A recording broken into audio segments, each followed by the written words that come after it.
పెద్దన్న ఏం పేరే? నా పేరు ఎంఏ రౌఫ్. ఓకే. ఏం చేస్తుంటారు మీరు? నేను రిటైర్ అయిపోయినా. రిటైర్ అయిపోయారా? అంటే గవర్నమెంట్ ఎంప్లాయీ ఉండేనా? గవర్నమెంట్ దేంట్లో చేస్తుండేనే? రైల్వేలో రైల్వేలో చేస్తుండేనా? ఓకే. ఎన్ని ఇయర్స్ అవుతుంది రిటైర్మెంట్ అయ్యి? 11 years. 11 ఇయర్స్. అసలు ప్రశాంతంగా ఉన్నారా ఇప్పుడు రిటైర్మెంట్ తర్వాత? అవునా? ఆపరేషన్ ఇప్పుడే ఎక్కడ? ఓపెన్ హార్ట్ అరే అవునా? సరే ఇప్పుడు ఎంపీ ఎలక్షన్స్ రాబోతున్నాయి కదనే? ఎంపీ ఎలక్షన్స్ రాబోతున్నాయి కదా, ఏ పార్టీ అధికారంలోకి వస్తే బాగుంటుంది సెంట్రల్లో? అయ్యో, నేనేం చెప్పాలి?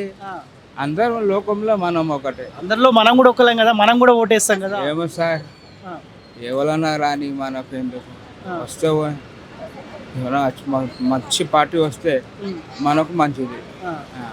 ఏది మంచి పార్టీ అనుకుంటున్నారు? నేను చెప్తే వేరే. సరే, ఒకసారి సికింద్రాబాద్ నుంచి మీ సిట్టింగ్ ఎంపీ కిషన్ రెడ్డి ఉన్నాడు, దానం నాగేందర్ కాంగ్రెస్ పార్టీ నుంచి వెళ్ళి, బీఆర్ఎస్ పార్టీ నుంచి ఏమో పద్మారావుకి ఇచ్చారు. ముగ్గురులో ఎవరు బెటర్ అనుకుంటున్నారు?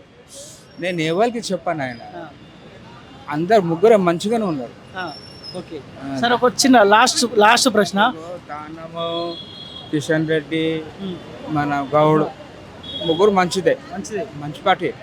సరే, ఇప్పుడు మీరు ముస్లిమ్స్ కొత్త బీజేపీకి అగనిస్ట్ ఉంటారు కదా, నిజమేనా? ఆ మాట తప్పు.